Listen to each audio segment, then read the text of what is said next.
제가 2020년 12월에 왔던 기억을 가지고 있습니다. 그동안 잘 계셨습니까? 미얀마 말을 하나 가르쳐 드리고 싶어서 인사말 가운데 아침에도 쓰고 저녁에도 쓰고 점심 쓰고 언제든지 만나면 쓰는 단어가 하나 있습니다. 우리나라의 뜻에는 안녕하세요라는 뜻인데 미얀마 말은 밍글라바 이렇게 말을 합니다. 한번 해볼까요? 밍글라바, 밍글라바. 그러면 옆에 사람에게 한번 미얀마 말로 인사를 한번 해보겠습니다. 양쪽에다 한 번씩. 자, 밍글라바, 밍글라바. 미얀마 말에는 성조가 있어가지고 어려운데 이 인사말만은 쉽습니다. 별로 성조가 들어가지 않아서 밍글라바 하면 누구나 다 웃으면서 받아주는 인사가 밍글라바입니다. 오랜만에 뵈서 그렇기도 하고 또 코로나 바로 전에 뵀던 얼굴로 다시 건강하게 뵈서 좋습니다. 여러분의 마음 가운데서도 밍글라바로 화답해 주신 것을 감사를 드립니다. 잠시 기도하겠습니다. 살아계신 하나님 아버지, 복된 밤에 저희들을 부르셔서 밍글라바라고 인사하시며 함께 은혜를 나누게 하시니 감사를 드립니다. 말씀 가운데 영광이 되게 하여 주시옵시고 우리 마음 가운데서는 은혜로 풍성하게 하여 주시옵소서.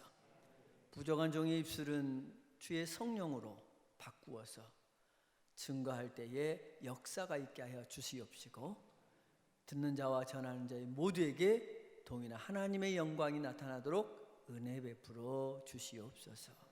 감사하옵고 예수님의 이름으로 기도 올리옵나이다. 아멘. 요즘 시대가 예수를 믿으세요 라고 말을 하기가 어려운 때에 살고 있습니다. 그 말은 시대적인 불신이 우리를 향한 눈으로 바뀌어 있기 때문입니다. 우리는 예수를 믿고 심령이 변화돼서 내가 주인이 아니고 주님이 주인이라는 사실을 가지고 행복하게 우리 나름대로는 신앙생활을 하고 있는데 우리를 바라보는 세상의 시선은 우리의 행복을 바라보지 못하고 우리의 삶에 나타나는 오류나 부정이나 또는 세상에서 그래서는 안 되지라고 하는 잣대로 바라봐 줄 때가 더 많기 때문입니다. 그런 점에서 우리가 삶으로 예배를 드리고 우리의 언어가 그들에게 영향력을 줄 수 있는 복음을 위한 삶은 어떻게 살아야 하는가? 오늘 로마서 1장 1절에서 4절을 보면 로마서를 기록한 사도 바울의 모습을 느낄 수 있는 구절입니다. 그는 복음을 위하여 자신의 전 생애를 내놓았던 사람입니다. 예수 믿는 자를 잡아 죽이고 가두고 핍박하던 시대에 복음 하나를 가지고 살았던 사람이기 때문에 오늘 우리에게 지금 말은 안 하지만 행동은 안 하지만 눈으로 핍박하고 시선으로 핍박하고 우리를 불신하며 바라보는 세상을 향하여 사도 바울의 심정을 가지고 주님이 우리에게 주신 지상 명령을 이룰 수 있지 않을까? 이런 마음으로 오늘 본문을 살펴보려고 하는 것입니다. 오늘 1장 1절을 더 깊이 살펴보면 복음을 전하는 복음을 위해서 살아야 하는 우리가 가져야 할 중요한 단어 3개를 써놓고 있어요. 퀴즈를 한번 해볼까 합니다. 첫 번째 단어는, 또 두 번째 단어는, 세 번째 단어는 뭘까요? 자, 첫 번째 단어는 뭘까요? 네? 예수. 그럴 줄 알았습니다. 근데 아니에요. 제가 묻고 있는 답은 아닙니다. 예수 아니고 그리스도 아니고 그러면 뭘까요? 예, 종. 왜 우리가 바로 종이 나오지 않는 이유는 종의 태도를 가지고 있지 않았기 때문입니다. 이 종이라는 단어가 원어상으로 둘로스라고 하는 단어를 씁니다. 노예. 옛날 조선시대에 하인보다 더 못한 종, 그 노예하고 당나귀는 같은 처지인데, 당나귀는 말을 못하고 노예는 말을 한다 하는 말이 있습니다. 종과 노예라는 말은 인권이라는 것이 없어요. 물건인과 같은 취급을 받았던 이름이 노예였습니다. 그게 종이었어요. 그런데 복음을 위해서 살았던 이 사도 바울이 왜 자기는 예수 그리스도의 종이라고 가장 귀한 로마서 1장 1절에 써놓았겠냐 그 말이죠.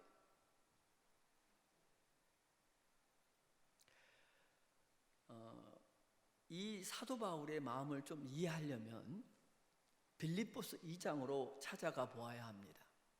한번 찾아볼까요? 빌립보서 2장, 로마서 다음에 보시면 있습니다. 에베소 다음에. 제가 가지고 있는 성경의 320쪽입니다. 신약 성경 320쪽, 빌립보서 2장 5절 이하의 8절을 한번 읽어보면 바울이 왜 자신을 종이라고 표현을 했는가의 답이 나와 있습니다. 찾으신 줄 알고 같이 읽어보겠습니다. 시작. 너희 안에 이 마음을 품으라. 곧 그리스도 예수의 마음이니 그는 근본 하나님의 본체시나 하나님과 동등됨을 취할 것으로 여기지 아니하시고 오히려 자기를 비워 종의 형체를 가지사 사람들과 같이 되셨고 사람의 모양으로 나타나사 자기를 낮추시고 죽기까지 복종하셨으니 곧 십자가에서 죽으심이라. 할렐루야. 할렐루야.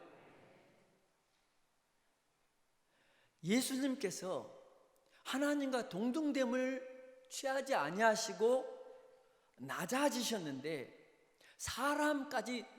사람이 되기까지, 신이 사람이 되기까지 낮아지셨고 그 신이 우리를 위해서 죽으셨다 그 말이죠.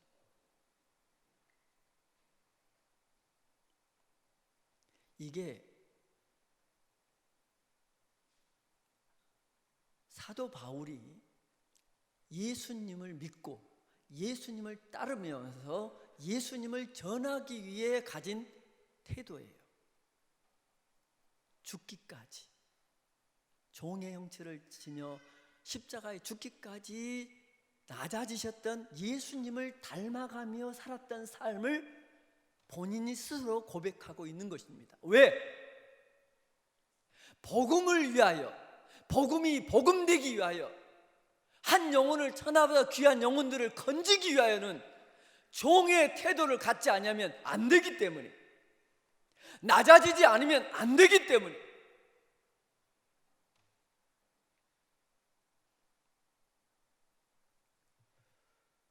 지금 이 시대는요, 갑질의 시대라고 말합니다. 조금만 높아지면,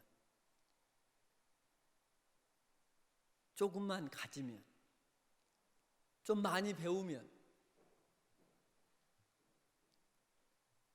힘을 가진 자가 그렇지 못한 자를 억압하고 무시하고 제멋대로 구는 짓을 갑질이라고 말하는데,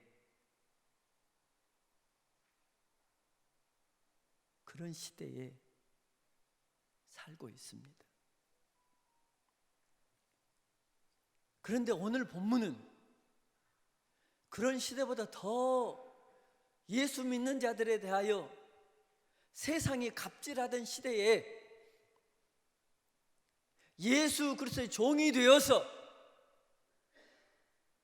예수님이 낮아지시며 죽기까지 하셨던 그 모습을 그대로 닮아가던 사도 바울이 오늘날 우리에게 다시금 깨우치면서 너희들이 복음을 위하여 살려면 세상에 대하여 갑질을 당하는 자 위치에 서야 한다고 말합니다. 실력이 없어서, 가진 것이 없어서가 아닙니다. 배운 것이 없어서 그런 것도 아닙니다. 가질 만큼 가졌고 배울 만큼 배웠고, 어쩌면 사도 바울은 가말리엘이라고 하는 문화생으로 그 시대에 꽤 이름난 학문의 문화생이었습니다. 어디다 내놓아도 꿀리지 않는,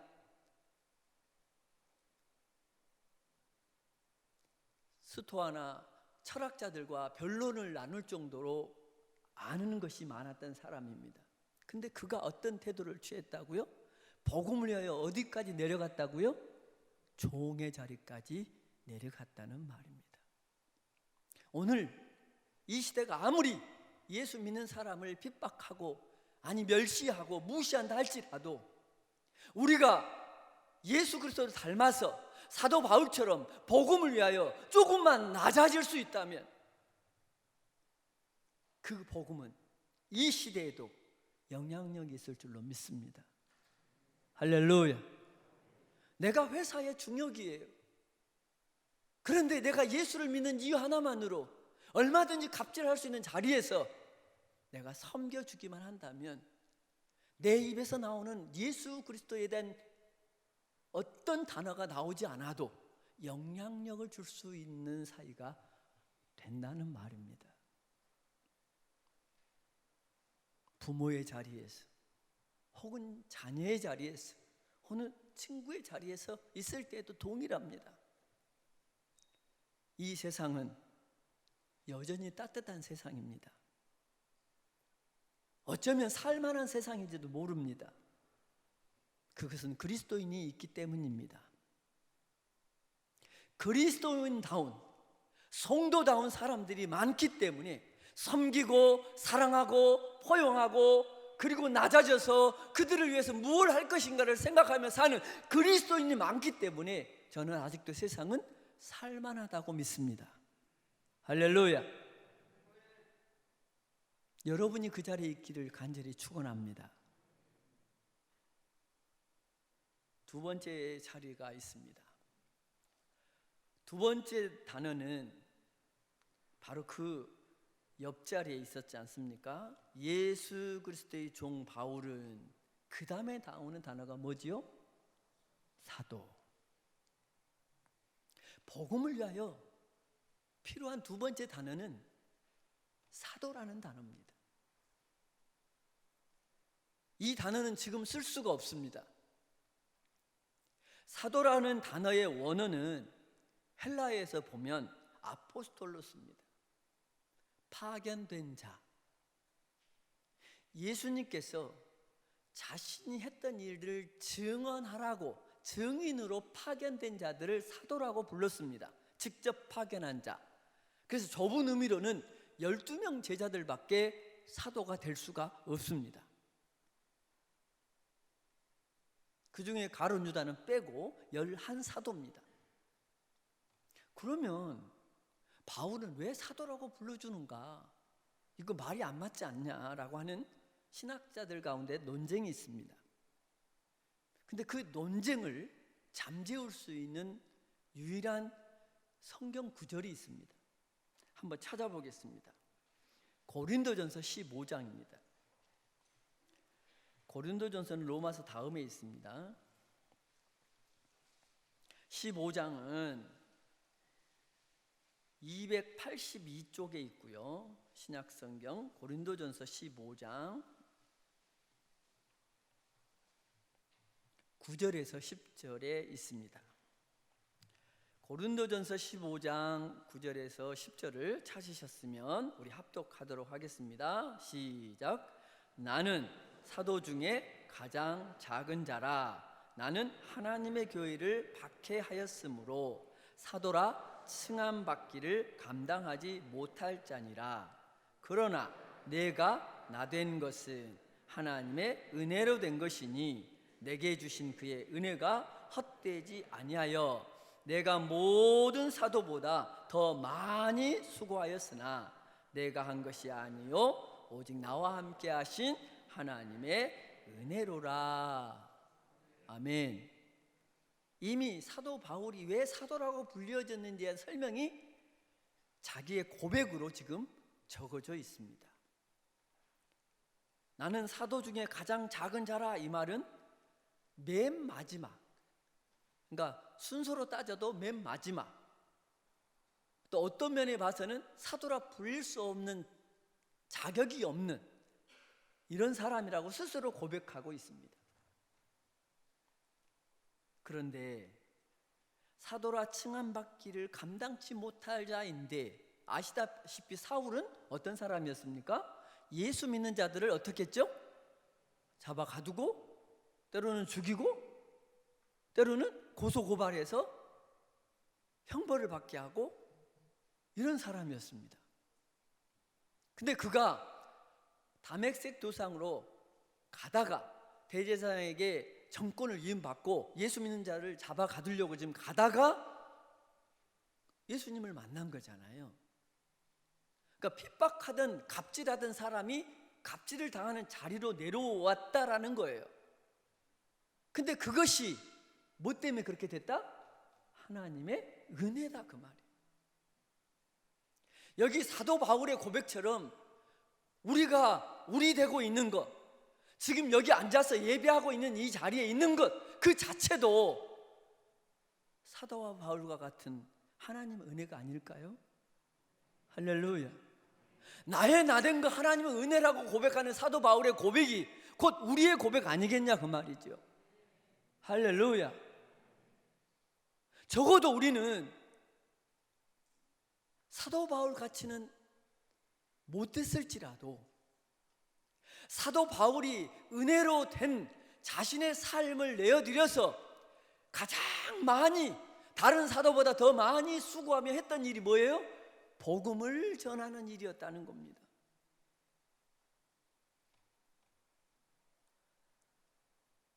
여러분, 한국 내에서 하면 전도고 한국을 떠나서 하면 선교입니다. 근데 그 두 단어는 복음을 전하는 일이에요. 오늘 로마서 1장 2절 이하에 나왔던 내용을 그대로 전하는 것입니다. 내가 믿는 예수는 그리스도라고 하는 사실, 할렐루야. 예수는 하나님의 아들로 이 땅에 오셔서 나 같은 죄인을 위하여 십자가에서 죽으셨다는 것, 그리고 그가 죽은 자 가운데서 3일 만에 다시 살아나셔서 40일 동안에 이 땅에 계시다가 내가 갈 거야, 내가 가서 초소를 예비하고 돌아올 거야, 다시 분명히 온다, 부활하시고 난 후에 승천하셔서 재림의 얘기까지 다 해주시고 가셨어요. 그 사실이 복음입니다. 우리는 그것을 믿고 모여 예배하고 흩어져서 예배하고 모여 기도하고 흩어져서 기도하면서 신앙으로 살고 있는 사람들입니다. 맞지요? 근데 이 사실을 나만 하지 말고 하나님의 은혜로 된 나의 신앙의 고백을 나누어 주라는 거예요. 이야기해 주라는 거예요. 삶에서 어려운 거 아니지 않습니까? 내가 예수 믿게 된 상황, 내가 예수 믿게 된 그때 그 일들을 가족에게, 친구에게, 이웃에게 얘기해 주는 거예요. 그게 복음을 증거하는 것입니다. 할렐루야. 우리가 꼭 사도가 될 필요는 없어요. 우리가 꼭 선교사가 될 필요는 없어요. 내가 만났던 예수님을, 나를 지금까지 돌보고 계시고 붙들고 계시는 그 성령 하나님을 얘기해 주면 되는 겁니다. 이것이 오늘 본문이 말하는 예수 그리스도의 종 바울은 사도로 부르심을 받아, 이 말을 받고 말하면 나를 부르셨다 그 말이지요. 여러분을 부르셨다는 겁니다. 할렐루야. 그래서 여러분 주변에 친구, 이웃, 가족, 함께 직장생활하는 사람들에게 전하는 겁니다. 저는 그 일을 하려고 미얀마로 보냄을 받았고요. 사실 미얀마로 가서 산다고 하는 그 자체가 제 생애에 있을 수 없는 계획이었습니다. 한 번도 생각해 본 적이 없는 계획이었어요. 근데 2018년에 기도하면서 하나님께서 분명하게 말씀해 주셔서 저도 택함을 받고 하나님 은혜로 미얀마에 보냄을 받았어요.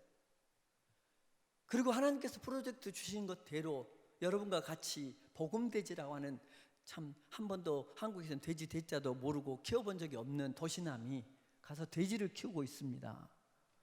이것이 하나님의 부르심에 맞는 일이었다고 생각했기 때문에 갔어요. 그런데 너무 힘든 거예요. 그냥 힘든 게 아니라 정말 하나님의 일만 아니면 내가 사업체로 거기를 갔다면 진작 포기하고 왔을 것 같은 힘듦이 지금 찾아왔습니다. 나라는 정치적으로 힘들고, 날씨는 45도를 웃돌고, 전기는 안 주고. 제가 이제 60년생이지 않습니까? 64세예요. 65세가 되어 가죠. 제가 어렸을 때 기억이 납니다. 7살 그 전에는 호롱불 켰어요. 그리고 이렇게 이제 촛불과 촛대에 불 켜고 그 다음에 호롱불 켰습니다. 그리고는 불 없는 세대를 지내본 적이 없어요. 그리고 지금은 다 전자제품이에요. 불이 없으면 살 수가 없는 시대에 살고 있습니다.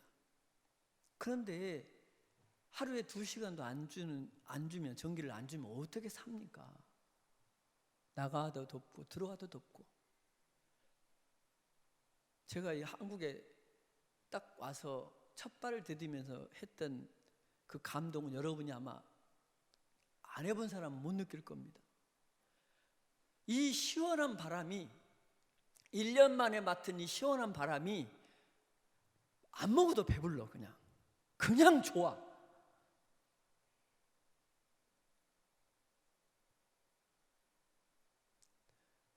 있잖아요, 집에 있으면 나가면 살까지 찢어지게 덥고 집에 들어오면 사우나인 것처럼 더워요. 근데 이번에 하나님께서 교회를 개척하라고 그래서 개척을 했는데 거기는 함석 지붕이야. 그래서 전도도 하고 뭐 성경 공부도 시키고 예배도 하고 나면 내가 지금 사우나에 와 있는지, 저는 사우나는 알잖아요. 한국 사우나는 아니까 사우나에 와 있는지 지금 교회에 와 있는지 착각할 정도로 하고 나면 진이 빠져가지고요, 아무것도 먹고 싶은 생각이 없어요. 찬것 한 잔이면 끝나. 그러니까 사람이 찐이 빠지고 기운이 없어지니까 한국이 그리워져. 전기라도 있으면 시원한 바람이라도 불면 좋을 것만. 너무 힘들어서. 그래서 제가 고상석 목사님한테 SOS를 쳤어요. 전기 좀 만들어 달라고.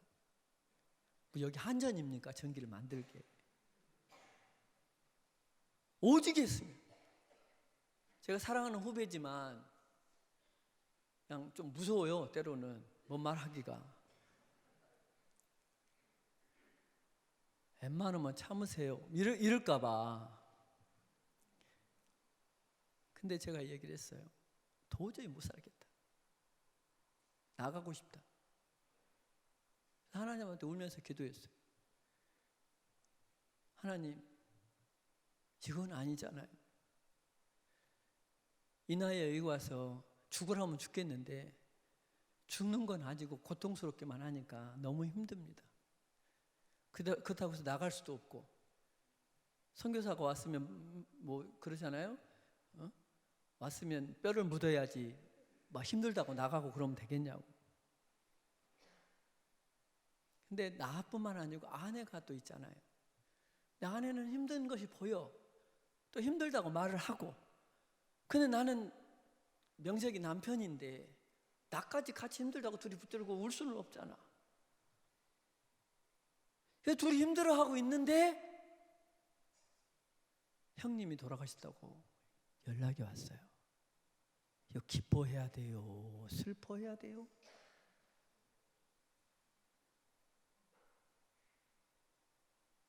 지지난주에 돌아가셨어요. 그래서 불이나게 형제라고는 저 하나뿐이라서 누나 둘이 있지만 저 하나라서 제가 또 와야 될 상황인데 비행기 표가 없네요. 당일날 주일날 돌아가셨는데 언제 비행기 표가 이렇게 그 다음날 와봐야 발인이 끝나고 이미 또 묘지에 묻힐 상황인데, 그래서 부랴부랴 찾아서 겨우 표를 구해가지고 들어오게 됐습니다. 사랑하는 여러분, 하나님께서 하라고 하신 일에는 다 뜻이 있는 줄로 믿습니다. 그래서 아내가 기도한 대로 들어왔어요. 들어와서 보니까 지금 돼지가 새끼를 낳고 있고 2마리가 새끼를 낳아서 여러분이 주신 복음 돼지가 잘 크고 있습니다. 근데 일주일 상간에 돼지가 나서 12마리 12마리씩 24마리 나가고 있다고 전화가 왔는데 지금 들어가야 되지 않겠습니까 또? 그래서 이왕 온 김에 제가 고 목사님에게 부탁을 드렸죠. 전기 좀 만들어 줘봐.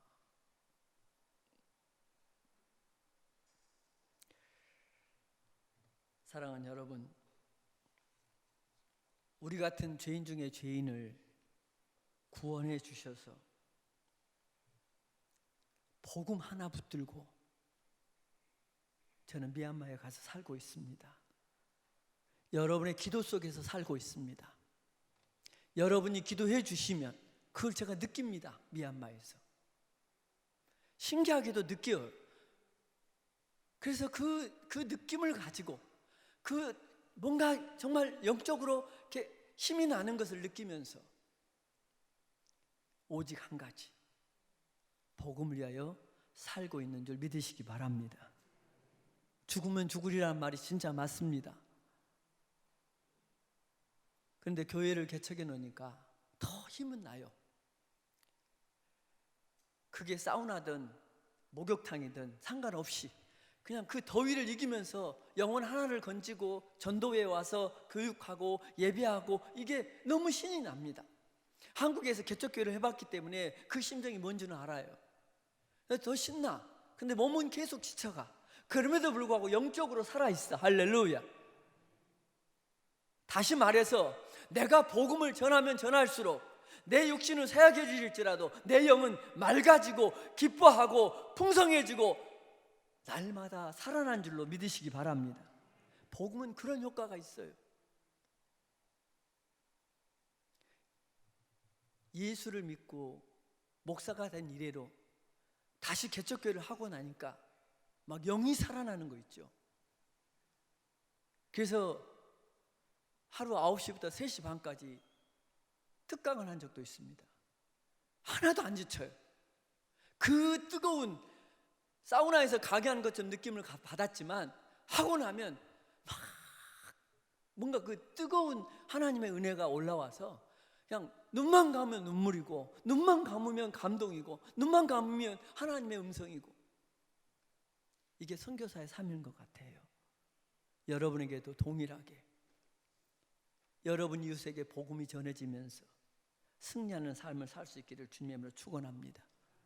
어쩌면 하나님께서 우리를 구원한 즉시 천국으로 오라 하지 아니하시고 여전히 이 땅에 두신 이유는 저는 2가지가 있다고 보는 겁니다. 아니 얼마나 좋겠어요. 딱 구원받자마자 오케이, 자 천국에 예비한 초소에 들어가, 이러면 얼마나 좋겠습니까? 근데 내가 구원받은데도 불구하고 하나님께서 여전히 이 땅에 두신 이유가 있다니까요. 첫째는 아버지 마음의 소원인 잃어버린 자를 찾는데 도구가 되게 해달라고. 할렐루야. 네가 만난 예수, 네가 받은 그 사랑, 네가 받은 그 복음을 살아생전에 나누고 전하고 증거하라고. 그러면 두 번째, 그렇게 되면 하늘의 별과 같이 빛나게 할 뿐만 아니라 하늘에 상급이 쌓이는 줄로 믿습니다. 하나님은 일 시켜놓고 공짜가 없어요. 어쩌면 여러분은 여러분의 인생을 살고자 하는 여러 가지 욕심과 탐욕과 또는 여러 가지 유혹들이 있어서 살아갈지 모르지만, 그래서 여러분은 하나님께 기도할 때마다 뭐 달라고 하는 것이 수십만 가지 있을 수도 있지만, 하나님은 여러분에게 딱 한 가지밖에 요구하지 않으세요. 네가 구원을 받았느니 그러면 아버지의 소원인 잃어버린 자를 찾는데 함께하지 않겠니? 라고 하는 거예요. 오직 복음을 위하여. 내가 너를 구원하여 바로 부르지 아니하고 이 땅에 두는 가장 큰 이유는 복음을 전하라는 데 있는 줄 믿으시기 바랍니다. 마지막으로 형님 간증을 하고 마치려고 합니다. 형님이 이제 저하고 4살 차이신데 69이죠. 그러니까 만 8에 돌아가셨습니다. 원래는 7년 전에 췌장암이 오셔가지고 췌장암으로 5년 동안을 고생하셨어요. 근데 나섰습니다. 완치가 됐다고 삼성병원에서 판결을 받았어요. 그러니까 얼마나 은혜가 되겠습니까? 죽을 목숨을 살았으니. 그래서 저한테 전화를 했어요. 이제는 내 마음대로 안 살고 하나님의 복음을 위해 살고 싶은데 혹시 신학교를 가면 어떻겠니? 네가 목사니까 나한테 이야기 좀 해줄래? 목사님 좀 방법을 알려주세요 하고 겸손하게 물어오셨어요. 그래서 제가 그랬어요. 형님이 60이 넘으셨고 지금 공부한다고 한들 얼마까지 하실 수 있겠습니까? 꼭 목사만 되어야 되는 건 아닙니다. 그러니 형님이 할 수 있는 것을 하시면서 복음을 전하는 게 어떻겠습니까? 그 뒤로 이제 연락이 안 오셨어요. 근데 이제 자기 나름대로 준비를 해서 복음성가 가수가 되고 싶어가지고, 원래는 가수셨으니까 이제 복음성가 가수로 전환을 하려고 준비하는 가운데 폐암이 걸린 거예요. 근데 폐암은, 암에 걸렸던 사람은 속도가 빨라요. 그래서 폐암이 발견된 지 1년도 안 돼서 지금 돌아가신 거예요. 근데 이제 주일날 돌아가셨는데 토요일날 저하고 하루 종일 오전에도 1시간 전화를 하고 저녁 9시도 전화를 했는데 그 내용이 뭐냐면, 아침 9시쯤 됐는데 전화가 왔어요. 제가 이제 아는 분이 삼성병원에 있어서 연결해 줬더니 삼성병원에서는 입원하지 말라고 한다. 아무래도 안 오시는 게 좋을 것 같다고, 와봐야 별 효과가 없을 것 같다고 하니 어쩌면 좋겠냐. 내가 죽는 것은 이미 하나님의 나라 가는 것은 좋다. 내가 죽음을 이미 받아들여서 괜찮다. 근데 정말 주님을 위해서 살고 싶은 이 일을 못하고 가는 것이 너무 이게 안타깝다는 거예요. 그러면서 막 우세요. 그러면서 저한테 미안하다고 고백하기를, 선교사인 너를, 내가 이미 너를 간 줄 아는데 너를 많이 못 도와줘서 미안하고, 또 네가 목회자로 공부할 때 내가 도와주지 못한 게 이렇게 미안하다고 하면서 막 우시더라고요. 후회가 딱 2가지래요. 왜 우리는 죽음 앞에서야 정신을 차릴까요? 왜? 건강 좋을 때, 내가 할 수 있을 때, 주님이 부르시기 전에 복음을 위해서 살면 그 인생이 하늘의 별과 같이 빛나고 하늘의 상급이 쌓이는 놀라운 것이 있는데 왜 죽을 때여서 알까, 그 말이죠. 후회하지 맙시다. 여러분의 인생도 언제 부르실지 모르잖아요. 부를 때 아멘하고 갈 수 있는 사람이 되려면 오늘 본문에 말씀하신 것처럼 예수 그리스도의 종 바울은 사도로 부르심을 받아 하나님의 복음을 위하여 택정함을 입었다고 고백할 수 있는 저와 여러분이 될 수 있기를 주님의 이름으로 축원합니다. 할렐루야! 우리가 살아야 될 이유, 복음을 위하여. 남은 여생이 있는 이유, 복음을 위하여. 죽음 앞에 당당할 수 있는 이유, 복음을 전하기 위해서. 할렐루야. 여러분, 어려운 거 아닙니다. 종의 모습으로 섬겨주면서 갑질의 자리가 있다면 내려와서 갑질 당하는 자리에 이르기까지 낮추어서 죽기까지 복종하고 순종했던 사도 바울이나 또 우리를 대신해서 죽으신 예수님처럼 낮아지기만 하면 복음은 전해지는 줄로 믿습니다. 뿐만 아니라 사도라고 불림을 받을 수 없는 사도 바울처럼 죄인 중에 죄인이요 괴수 중에 괴수인 우리라도 복음을 위하여 택장을 입은 저와 여러분이라면 오늘 이후의 삶이 단 하나의 목표, 하나님이 원하시는 복음을 위하여 사는 저와 여러분이 될 수 있기를 주님의 이름으로 축원을 드립니다. 기도하겠습니다. 살아계신 하나님 아버지, 구원받은 자로서 이 땅에 해야 할 마지막 한 가지 주님이 원하시는 일은 복음을 위해서입니다. 복음을 증거하라고 하시는 것입니다. 이제 그 사명을 감당하며 남은 여생을 살 수 있게 하여 주시옵소서. 가진 것이 많든 배운 것이 많든 아니면 위치가 낮든 높든 내가 있는 그곳에서 종의 모습으로 섬기며 사랑하며 은혜로 나의 나된 것을 증거하는 자로 살 때에 하늘의 별과 같이 빛날 것이며 저들의 삶에 상급이 있을 줄로 믿사오니 그 사실을 믿고 의지하는 여기 모인 모든 성도들에게 복음을 위하여 살게 도와주시옵소서. 감사하고 예수님의 이름으로 기도 올려옵나이다. 아멘. 감사합니다.